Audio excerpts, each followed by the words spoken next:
Hello, everyone, and welcome to Slash Film Daily for Thursday, May 2nd, 2019.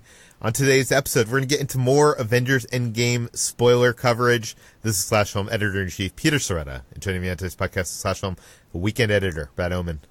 Hey, that's me. Senior Writer, Ben Pearson. Hey, what's going on? And Writer, Chris Evangelista. Hello, folks. So, the news has kind of grinded to a halt. Everybody is just talking about Avengers Endgame. All the news stories on the site are revolve around Endgame in some way. I know, Chris, you are getting tired of the Russos having to explain their movie. Yes, they, I guess, because the Russos don't give out their spoilers before the movie comes out, they have to wait till after it comes out. And this happened with Infinity War, too. So now they're going to spend like the next 3 weeks explaining everything that happens in the movie, and it gets a little tiresome. Yeah, it's all at once. But we have enough coverage on the site that I thought we would do another spoiler-filled episode talking about Avengers Endgame. So if you have not seen the movie, again, turn this podcast off. Return to it once you have seen the film, because we're going to get into it. Let's start off first, actually, with a box office update. Ben, what kind of records is Avengers Endgame hoping to destroy this weekend? Well, it is already made. So yesterday alone, it made $157 million just at the international box office. So that's, Wait, we're talking one about day? Yeah, in one day. So we're talking about a juggernaut that is like, this whole thing is ridiculous. But yes, this movie has pulled in more than $1.2 billion internationally, which means that it's the number 4 movie on the international highest grossers list. It is now the movie that is the Hollywood movie that has made the most ever at the Chinese box office. But by the way, Ben, I just looked this up. Dumbo, domestically in the United States, has only made $107 million. So you're saying yesterday, internationally, Endgame made $43 million more than Dumbo did in its entirety? That is according to Deadline.com, yes, sir. So Endgame is a monster. Overall, it has made $1.6 billion in just over a week. So that is enough to edge out Furious 7 and 2012's The Avengers, and it puts it at the number 6 spot overall on the highest grossing lists, highest grossing movies of all time, not adjusted for inflation. So the question is, how high is it going to go? Yeah, and this is the thing. Like, I honestly thought that there was no way that it was going to be able to take down Avatar.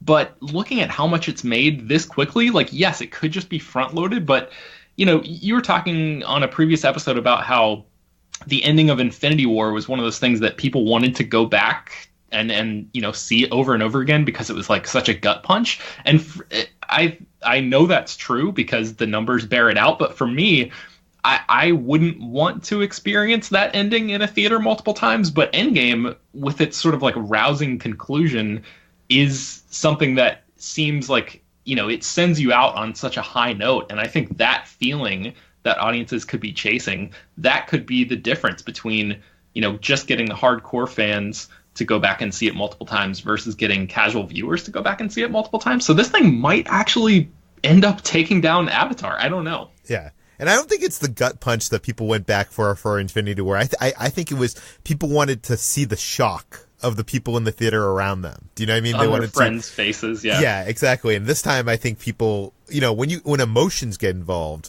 you want to go back and experience that again.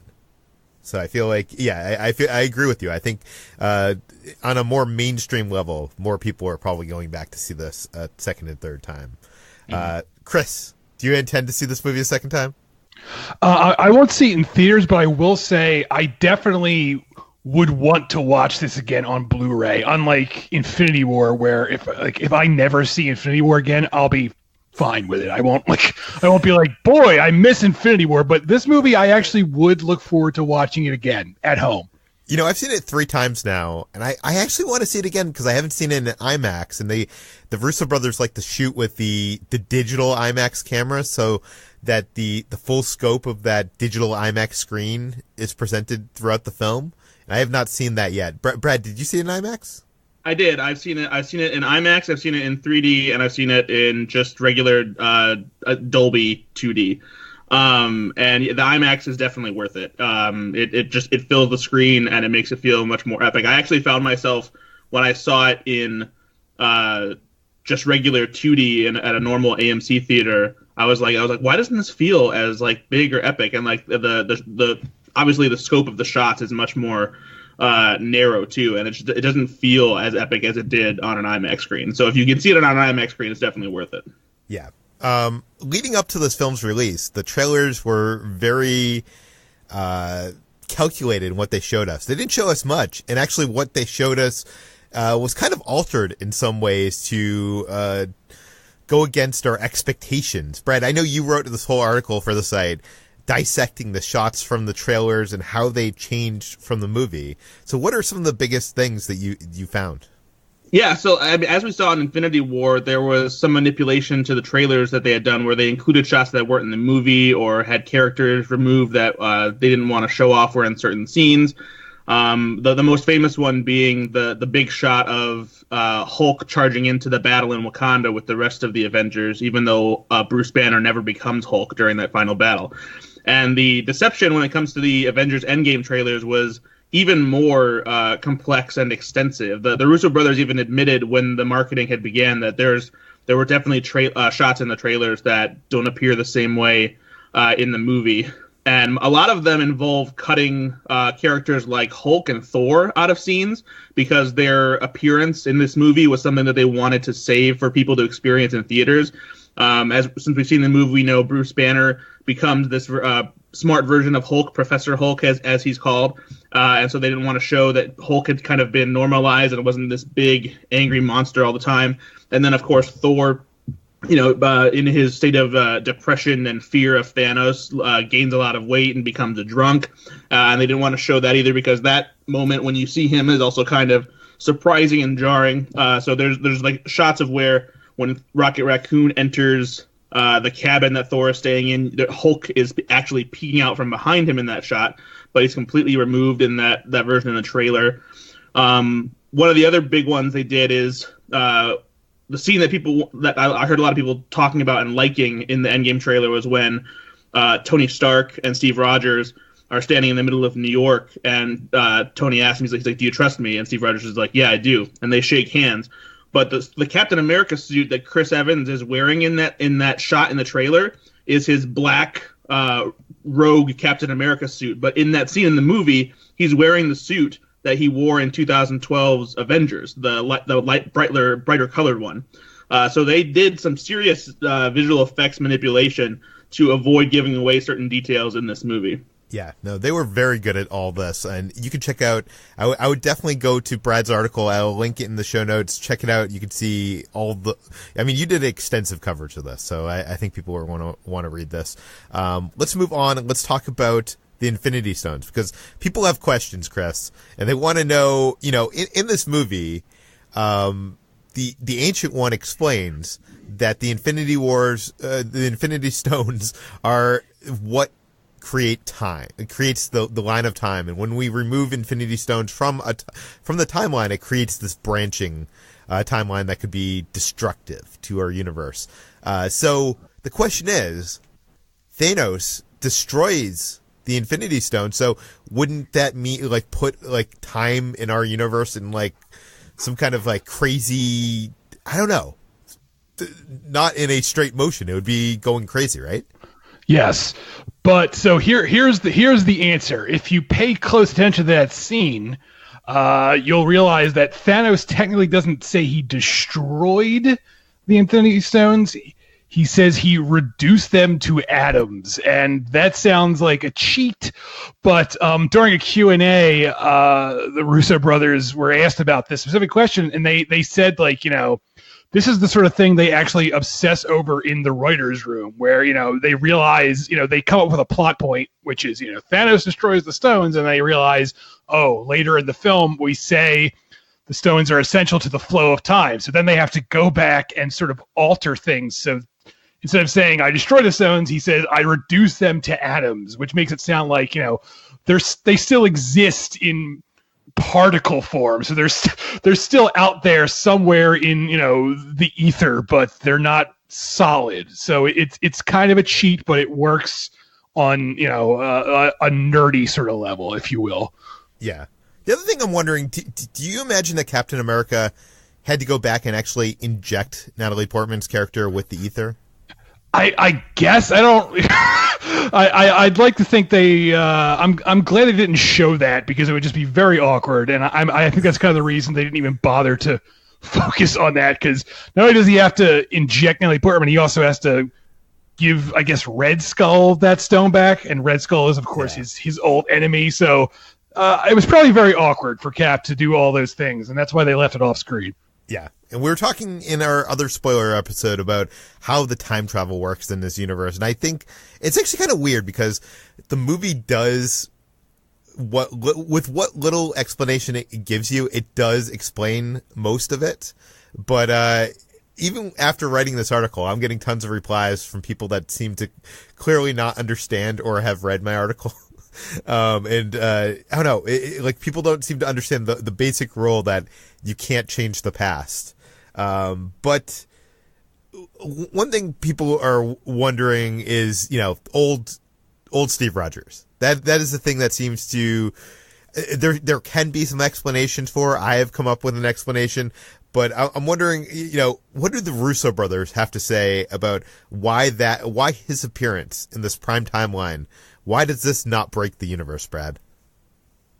So basically, the way they're talking about it is that the time travel in this movie, when the Avengers jump from their primary timeline to the past, immediately creates an alternate reality. So basically, when they're time traveling, they're not going to the past of their timeline; they're going to the past of another timeline. Or if you want to look at it in a different way, technically they're going to another dimension.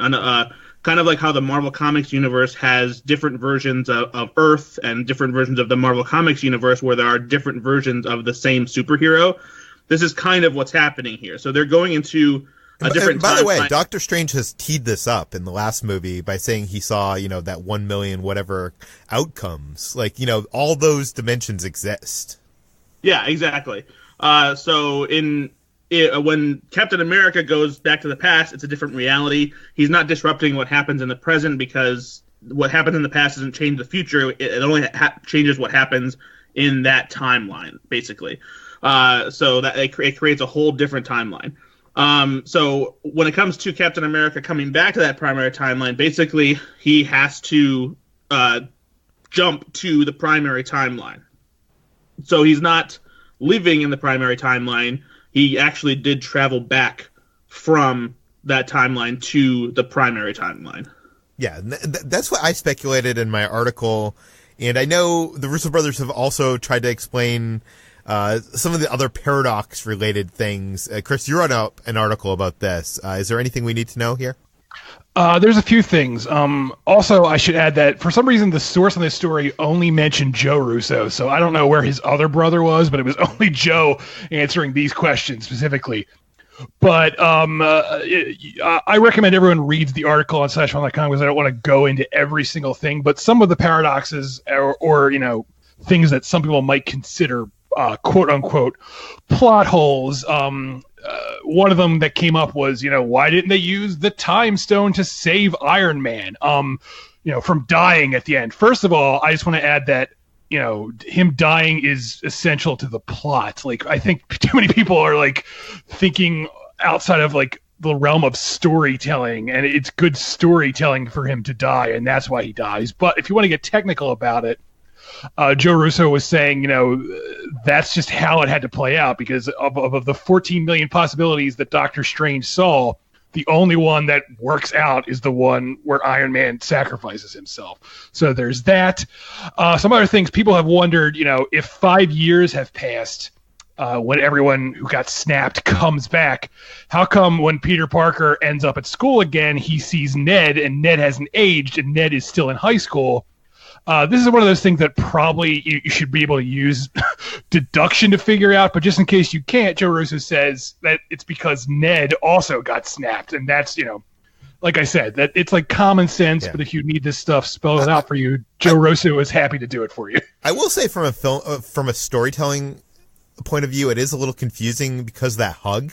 It really feels like they've been away from each other for a long time, but, I mean, in the scope of this, they have. Do you know what I mean? Like, they got he did go separated. to space, yeah. Yeah, they got separated at that when they were in the bus. They were on a field trip, and they haven't seen each other since. Which I guess probably has only been a couple days, but still, like, yeah. But I think that's what confuses people is the hug. What, Peter? Don't you hug your buddies after you haven't seen them in a few days? Every time I see a buddy of mine, I'm like, come here, let me give you a hug. By the way, I hate this culture that we're calling all these things plot holes. Just because they aren't explained in the movie doesn't mean they're a hole. It just means they are, that it's just not explained there. Do you know what I mean? Peter, take it up with Honest Trailers. This is all their fault. That's why. No. Don't disgrace Honest Trailers, because Honest Trailers actually is funny, and they don't point out stupid mistakes. They just crack jokes about the movie. Oh no, what's the other one? Cinema Sins is the one. That's it. I'm sorry. Yeah, that's the one I was thinking of. Take it up with Cinema Sins. They're the ones to blame. On a related note, our friend Mike Ryan, who writes for Uprocks, did a funny thing where he imagined up a fake interview with somebody who came back after the snap and is dealing with the ramifications of being gone for 5 years. And he mentions a lot of interesting things that people have to get acquainted to, for example, how do you calculate your birthday now if you've been gone for 5 years? Do you always have? Yeah, is your birthday year have to change since you didn't live those 5 years and you're not actually 5 years older? A lot of people probably have expired driver's licenses, and the DMV is overflowing with people trying to get them renewed. It creates a whole wealth of just terrible, inconvenient problems. We're going to have to add that to the other articles mentioned in the show notes so people can check that out. Okay, we've already talked about how this movie could be setting up with an Easter egg, Black Panther 2 and Namor. But there was another Easter egg I missed that, Brad, you wrote up. What is this possibly signaling to? Yeah, this was something I completely missed too, and it happens when Tony Stark and Steve Rogers go back to 1970 to Camp Lehigh, the New Jersey military base where Captain America was quote-unquote born. And while Steve Rogers is there, he has to duck into a random office to avoid getting found out by Yvette Nicole Brown, a fun community cameo that the Russo brothers added to the movie. And she recognizes Tony Stark and Steve Rogers as being people who don't work at that facility, so tries to get them apprehended by security. And while Steve Rogers is hiding in this office, he realizes that it's Peggy Carter's office, and he even sees her through a window on the other side of the glass in the middle of some kind of conference room or office pen. Brad, plot hole. How can she not see Steve Rogers in the other room? Plot hole. Well, there's these. It's a very complicated thing, and it's very scientific. There's these things called blinds that obscure windows when they're hanging in front of them. It's very weird. I've actually seen reputable outlets calling that out as the plot hole. That I just don't understand it. So Peggy Carter's in there, and you hear a little bit of what she is saying in that room, and even though everyone is entranced by kind of Steve Rogers reveling in the fact that he sees Peggy alive again and younger, what Peggy says is kind of interesting because she mentions something about someone named Braddock, and he hasn't checked in yet. So that name doesn't really mean anything if you're just a Marvel Cinematic Universe fan, but for people who have been reading Marvel Comics for a long time, they know that Brian Braddock is the alter ego of the superhero known as Captain Britain. So Captain Britain is a character who, after a fatal car accident, he is endowed with superpowers by a legendary magician named Merlin and his daughter Roma. And in order to save his life, the two magicians offer him the choice between the Amulet of Right and the Sword of Might. And since he doesn't see himself as much of a warrior, chooses the Amulet of Right, becomes Captain Britain, has super strength, stamina, agility, all that stuff, has this force shield that projects powerful energy blasts. Later, he gets a weapon called a Star Scepter, allows him the ability to fly for a short period of time. So the name Braddock could easily be a reference to another superhero like Captain Britain, perhaps before he becomes Captain Britain. At the same time, since this is 1970 we're talking about, this could be a reference to what would be Captain Britain's dad, maybe living in 1970, and the real, Brian Braddock isn't a character that comes along until much later. So it more likely than not, this is probably just one of those things where Marvel likes to throw in little Easter egg references to names. But since Marvel has planted Easter eggs like that before that have turned into something, there's a chance, this could be a hint at Captain Britain becoming part of the Marvel Cinematic Universe at some point. Yeah, I feel like if you look at the slate of films that we know about that are in the works, like I don't feel like Captain Britain fits into that puzzle quite yet. So I think this is probably more of a reference. But as you saw in this movie, I feel like in Endgame, they kind of closed a lot of the loops that they opened throughout the MCU, and even like little, teases of things. So, but let's fast forward a little bit. Let's talk about the end of this movie, the final battle. Ben, I know you talked a little bit about this in your spoiler discussion with David Chen. The video, we ran it on the site, we linked it in the podcast. But you really loved this battle at the end. You're calling it the Battle of Upstate New York, which I love as a title. Why is this battle so much better for you than the battle in Infinity War? Yeah, so that's the big comparison point, is that the end battle versus the Battle of Wakanda. And Wakanda is huge in spectacle, right? It's got these, thousands of outriders and these, the alien creatures that are part of Thanos' army.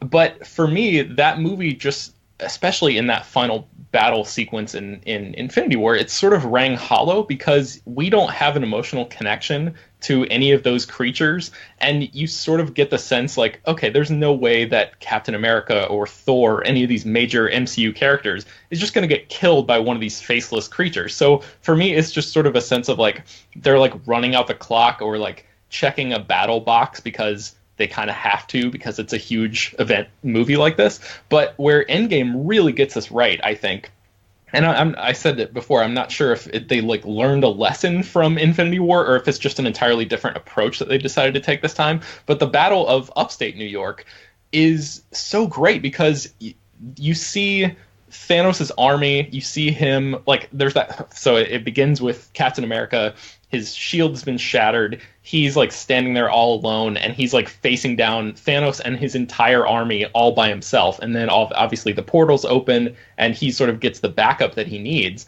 and you get this huge epic shot of all of these characters in the frame at the same time. And I have to tell you guys, like, my heart sank when I first saw that, because I was like, oh God, we're in for another Battle of Wakanda situation where the camera just bounces around, to each of these points on the battlefield and shows Scarlet Witch taking out a bunch of Outriders, Black Panther taking out a bunch of Outriders, like, things like that you really don't care about. And it's just a showcase for these characters to prove that their skill sets once again, and we've seen that so much. But this movie, Ben, why aren't you excited by our heroes taking off nameless CGI villains? Well, that's the thing. We know what their powers are. We've seen all of these battles over and over and over again, and that's why I thought, for them to do that in Infinity War, which was like the 20th movie or 19th movie or whatever it was in the saga, it was like, this has been, all of this has been well established. If that kind of thing happened early in the MCU, sure, I can understand it. But anyway, the point is, Endgame decides to basically push all of that aside. You get the sense that a huge battle is going on, but you never really focus in on any of that action, which, like, sounds kind of like a paradox, but actually turns out really well, because instead you're just doing this thing where you're playing hot potato with the Iron Gauntlet or whatever you want to call it, and the action is focused on the characters that we love and know using their powers all for this singular purpose, instead of just being splintered across a battlefield and fighting these individual tiny fights. So anyway, I wrote this whole thing in this big feature piece, and you can read that on slashfilm.com with more examples about why I love this. But that's the gist of it. I think what you're talking about at the basics here is stakes. Like, every single shot of that battle in this movie has some stakes to it. It's like in Infinity War, we're waiting for Thanos to appear, because once he appears and he's going after Vision, then it's interesting, right? There's something at stake. Exactly. But here it's like, yeah. So, Chris, is that also why you enjoyed this battle more than Infinity War's Wakanda? Yeah, it's definitely a lot more interesting. It's more visually engaging. And I was actually right there with Ben in the sense that where they showed that shot where Captain America is facing down what are they called? The Outriders? Whatever, yeah. Who cares? I was like, oh, no, because I was on board with the movie right up until that shot. And then thankfully it wasn't what I was expecting. So yeah, I think it's a fair assessment. By the way, there's some fantastic like wide shots where it almost looks like a concept art painting. That I would love to have a print of this and hang it on my wall from that sequence. Like there's, especially when the heroes are coming to confront Thanos at the end. There's like this wonderful, like, almost feels like a shot from a film. I mean, obviously it doesn't because it's so alien in nature, but it's just such a wide vista shot. It's fantastic. Okay, let's talk about the big shot at the end of this movie at the funeral where all of the stars of the Marvel Cinematic Universe, or most of the stars of the Marvel Cinematic Universe, are appearing in not just one location, but one single shot. Now, this must have been one of the hardest things to put together in the history of cinema, really, with schedules and everything. Brad, how did they do it? Yeah, it's not really difficult because of the scope of everything, like the finale of Avengers Endgame with the epic battle, but it's just the logistics of just getting every single one of these stars of all of the different Marvel franchises together for this single shot. And we're talking about the one that pans through the entire group of attendees for Tony Stark's funeral. It's a shot that starts with Pepper Potts laying down Tony Stark's arc reactor that says proof that Tony Stark has a heart on this bouquet of flowers and putting it out on their lake. And it just moves through and you see everybody that pretty much everybody from all of the various franchises, and they're all, standing together in their groups, the Guardians of the Galaxy and people from the Ant-Man franchise and Thor and Spider-Man and all this kinds of thing. And so basically how it came together is they knew they were going to have all these people on set instead of, doing a composite shot where they have a bunch of different individuals that they put together, with visual effects. So they rehearsed it for an entire day before it using stand-ins because they knew that they were going to have to get this group together, and they would basically have to stand in front of the camera for about 2 hours without even talking because it's a completely silent shot. No one's saying anything as the camera pans through them. So they had a limited window to do it, and they had shot at least 30 times with the stand-ins, so then when they brought it in the next day, they could just easily do it. And so they said it took them about 10 takes to actually take the shot, and I couldn't remember exactly which one was the one that made it into the movie, but the Russos knew it was earlier, and so they said it might have been around take 4 or 5 that they actually got the full single-take shot that you see in the final cut of the movie. Yeah. And I know people probably at home listening to this are probably mocking me for me saying that this is one of the hardest shots to accomplish in the history of cinema, but you might not understand Hollywood scheduling. Like right now, I'm appearing on the Slash Filmcast next week, and we're trying to figure out the scheduling for that with, 4 people who are not stars and not big people, and even figuring out one night where 4 people can be on Skype together virtually online is hard. Never mind, people of these caliber all having one day to devote to like a shot like this. But I don't know, that shot was pretty incredible. Let's talk about the Captain Marvel problem. I know we touched upon this in a past edition of the podcast. It seems like they kind of got rid of her for most of this film because having her around would be it would be very unexplainable how she couldn't just solve some of these problems. Chris, you wrote up a whole piece for this. It's the most read piece of the day on slashfilm.com. Let's get the gist of it. So, first I feel like I need to add this addendum just because I don't want people to think ill of this piece. I like the Captain Marvel movie. I don't think it's like a great movie, but I think it's good. I really like Brie Larson's portrayal because she plays this character as sort of like Han Solo in a way. She's very like sarcastic and dry, and she does a really good job of that. That said, I think the MCU doesn't understand how to use her. As Infinity War shows, like, she's in the beginning and then she's out of the movie until like the very, very end. And, on one level that makes sense because they really wanted to focus more on, the original team, the original Avengers. But at the same time, it almost felt like, why'd they even bother to release the Captain Marvel movie before this came out when they could have just introduced her in this movie for as limited a role as she has. And the problem is she's just really powerful. She's literally, Kevin Feige has even said that she's the most powerful character in the MCU. and that's fine. The problem is she's so powerful. I feel like the writers don't know what to do with her because, again, if she was on hand, she would probably just end things really quickly, and then they wouldn't have a movie.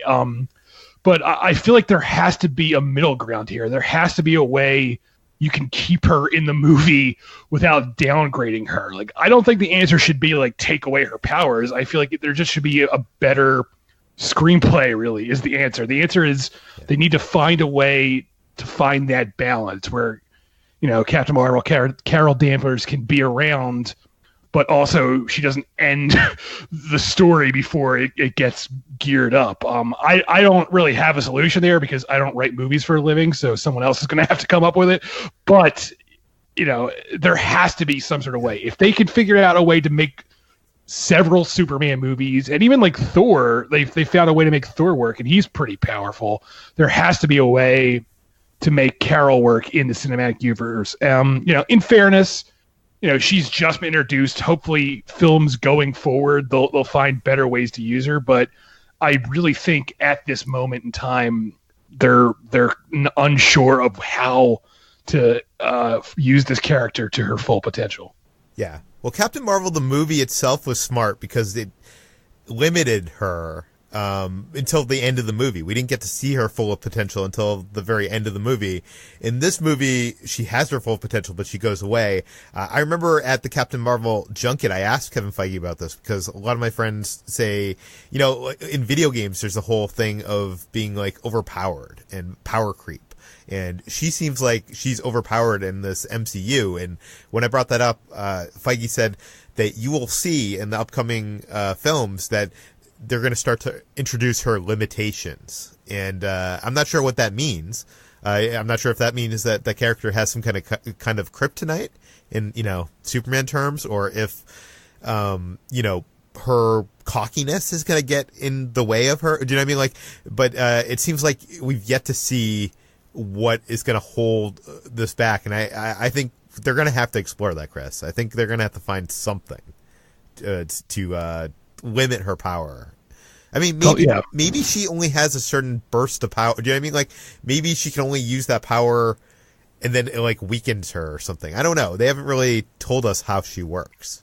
Yeah, they'll have to figure something out because they can't keep having her being like, all right, I'm going to space. I'll see you in a few hours. Like, they can't keep doing that. So they have to figure something out. Brad, do you have any theories about how they might be able to get around that problem? I mean, I think really just what Peter said is like we kind of just have to learn more about her and figure out, what her weaknesses are and that kind of thing, because maybe she just hasn't been tested by something that has the ability to, dampen or reduce her power. So that's really the only thing that I can think of, because that was one of my issues in the movie too, is that she kind of comes in and just completely destroys Thanos' ship, and it's like, well, we could have used that a long time ago, And sure, like she says, she's busy and that kind of thing. She might not be back for a while, fine. But when you have that amount of power, you have to figure out something to do with it so that it's not always in the back of your mind, like, where's Captain Marvel? Yeah. Why aren't they using that pager?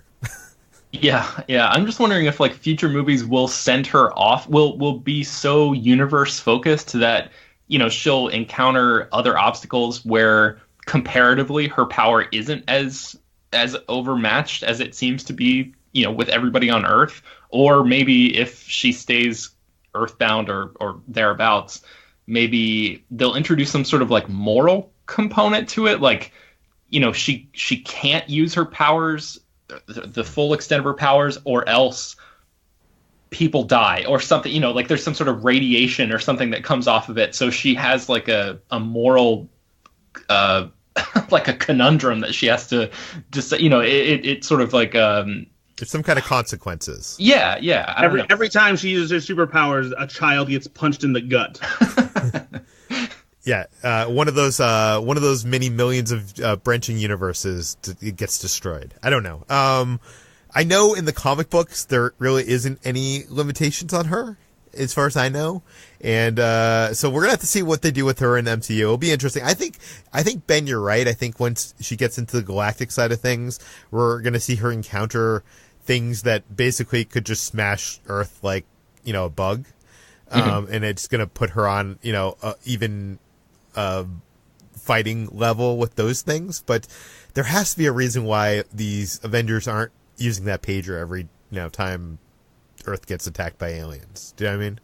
Like, if Secret Wars ever happens or Secret Invasion, like, I feel like, first thing they're going to do is call Captain Marvel. Like, what's to prevent her from just, like, coming in and cleaning up? Yeah, I don't know. Let's talk about Robert Downey Jr.'s last moment in this film, which apparently was a last-minute addition to this film. Brad, what do we know? Yes, so as we talked about, Anthony and Joe Russo have kind of been making the rounds, answering questions that people have about the more spoilery aspects of Avengers Endgame. And during a Q&A event in Washington, D.C., which one of our Slash Film readers, Will C., was lucky enough to attend, and he got us the audio from this event where they addressed the final scene with Tony Stark, where he says, "I am Iron Man," before using the Infinity Stones to wipe out Thanos and his entire army.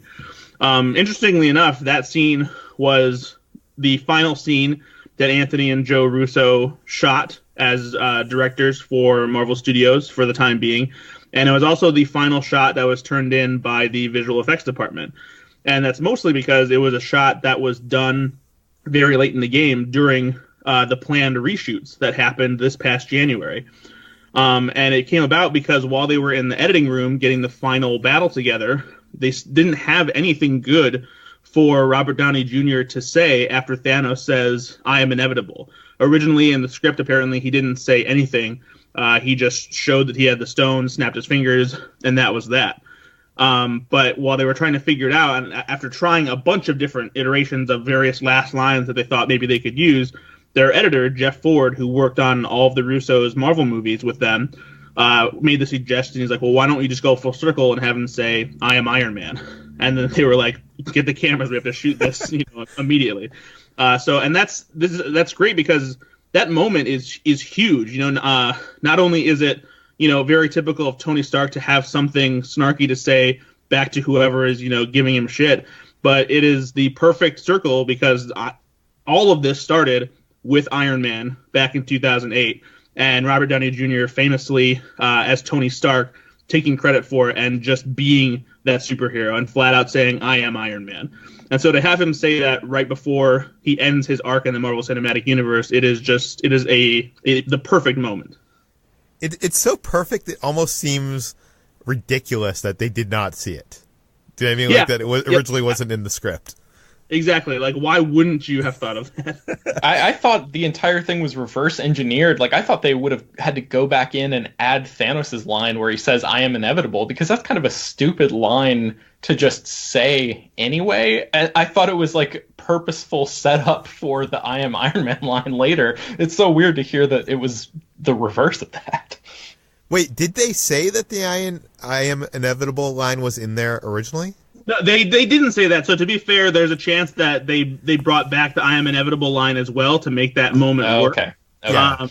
So there's a chance that maybe they retooled the dialogue in general in that scene. But either way, they said they didn't have a line for Robert Downey Jr. to say back to Thanos, so to whatever he may have said initially, whether it was actually "I am inevitable" or something else. I gotcha. Yeah. No, I think you're right, Ben. I think they probably added that in to make that a comeback of a punchline kind of thing. Yeah. Okay, let's talk about one final thing here before we get to one mailbag thing. Let's talk about the end credits because this is the first Marvel movie from Marvel Studios that does not have an end credits scene. Instead, it has like kind of this audio Easter egg or tribute, whatever you want to call it. The Russo brothers finally explained why they decided to go with this choice, even though Chris has already explained it to us. So, but Ben, what did they say? They said, "This is the first MCU movie we got to tell where we weren't thinking about the future. You're simply thinking about the past and the journey that we've all been on together since that first Iron Man movie, and how do we bring the most epic sense of closure to that journey we can possibly do." So that was our goal, and that was really why we had no tag, because even the people at Marvel aren't thinking about the future of Marvel. Joe and I don't have any plans to continue with Marvel after this. So it basically is just essentially what Chris talked about before. It's all about that circular nature of bringing it all back around and having that sound effect of Tony Stark hammering out his first Iron Man costume back in that cave. I'm not sure if I fully buy the idea that even the people at Marvel aren't thinking about the future of Marvel, because we know that they are. Yeah. They have several movies in development, but I think what he's probably getting at is even the people at Marvel haven't announced the future of Marvel yet officially, because they're waiting until Spider-Man Far From Home to do that. Yeah, I think that's right. Okay, let's dive into the mailbag. We have one letter here from Scott from Alameda, California. He writes in response to us talking about who should have died. I think we said that Hawkeye should have died instead of Black Widow. And he says, to defend this case, I unfortunately need to pull out the parent card. This movie is very much about parenthood and fatherhood specifically. It feels as if the idea of raising the next generation was quite in the forefront of the screenwriter's mind. To start the movie with Hawkeye losing his family, and then to end it by implying that his family came back only to find their father dead, would be heartbreaking and devastating.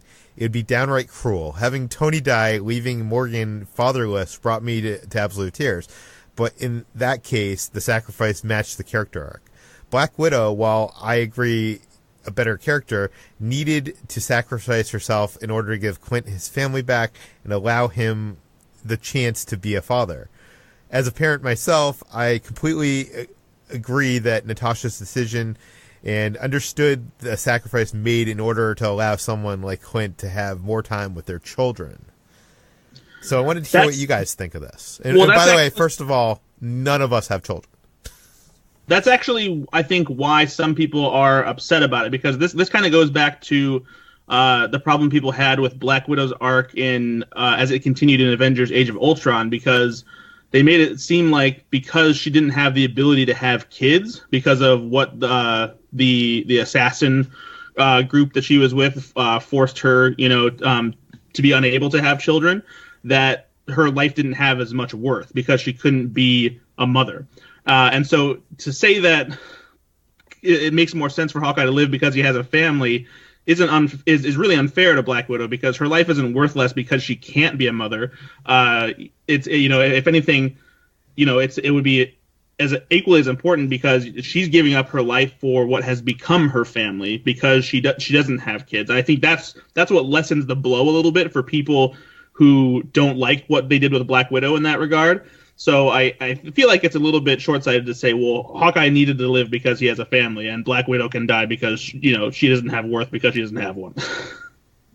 And you could also make the reverse argument to this, where where it's like Clint should have sacrificed himself to allow Natasha to have the romantic life that she has never been able to have yet. That she because Clint knows that there's something going on between Bruce and Natasha, right? So you could maybe make the argument like, oh, he's had his I don't know, he's had his time raising his family, like, the mother, his wife has a good head on her shoulders, and his kids are growing up, and Natasha has lived an isolated life and hasn't had that connection with somebody, but or hasn't been able to sort of capitalize on that connection with somebody in a big way yet. So, you know what I'm saying? Like that, yeah. You could play devil's advocate that way. I also think that you could say that Clint, if he were to die in this movie, that his sacrifice could be almost like Tony Stark's. Like, he sacrificed himself to save his kids. Do you know what I mean? Like, I feel like both ways it works. Chris, do you have any thoughts on this? I just want to second that. What you think? Because I don't have kids, I deserve to fall off a cliff? Writer, listen in. You're right. I do deserve to fall off a cliff, but not because I don't have kids. I mean, I did. If you listen to the Slash Filmcast review of this, I know Jeff Kanata and Devinder Hardwar both talk about how this movie meant something more to them as fathers. That it has a lot of themes to that. Maybe I'm not looking at it in that way because I don't have kids. I just have dogs like Chris. I don't know. I can see it both ways. I just feel like there was a lot more potential for Black Widow's character. I want to see more with. I feel like her arc was not completed. This felt like they did kind of bookend it in a way, but it felt like it happens really fast. And I just think, like, I don't mind her dying. I just think it's kind of lame that she dies the exact same way Gamora died. Like, they already did you have to fall off the cliff to get the stone thing. Like, why not have her die in that final battle, like, right before Tony? I think that would have been more emotional. Like, well, actually, that makes me ask too. Then, like, I guess I kind of want to know how the conversation happened. Like, obviously, you know, with the dynamic between Black Widow and Hawkeye is what makes them the perfect candidates to go after the Soul Stone in Vormir from a storytelling perspective, because it has the most drama. But how did they determine this as a team? Because Nebula had to have explained to everybody, you know, how you go about getting the Soul Stone, because it's mentioned, and they even have a joke about it where Scott Lang says, "Not it." So how did they give this assignment to, you know, Hawkeye and Black Widow, knowing that one of them probably wasn't going to come back? Because they seem kind of surprised when they come back and she's not with him. I'm under the impression that Nebula doesn't know the rules to Vormir. Do you know what I mean? Like, I feel like she just knew that Gamora didn't come back, but she didn't know that was a... No, but she does, though, because in Infinity War, she even explains, she says, my father and my sister went to Vormir. He came back with the stone, and she didn't. Yeah, that's what I'm saying. But I don't think But she knows, though, how he got the stone. But do we know that? Because it seems to me like she could have just thought that, like, a fight broke out and he killed her. I mean, I don't know. I guess that's possible, but even then, it's like, I don't know. I mean, it is a good question. It is, like, I feel like those two wouldn't have volunteered if they knew that was the end game for that stone. Right. But, okay, guys, that brings us to the end of today's podcast. I do want to plug Sidhant, who has been doing this amazing Road to Endgame series on the site. He's gone through every single Marvel movie leading up to Avengers Endgame, and today we published his long piece on Avengers Endgame. If you want to dive in and get meaty with what this movie means for not just this film, but the entire MCU leading up to it, I highly recommend checking that out. We will put a link in the show notes. You can find more of all of our work at slashfilm.com. You can find all the stories we talked about in today's podcast in the show notes and on the site. This podcast, Slash Film Daily, is published every weekday on iTunes, Google, Overcast, Spotify, all the popular podcast apps. Please feel free to send us your feedback, questions, comments, concerns to us at peter@slashfilm.com. And please rate and review this podcast on iTunes. Tell your friends. Spread the word. We'll see you tomorrow.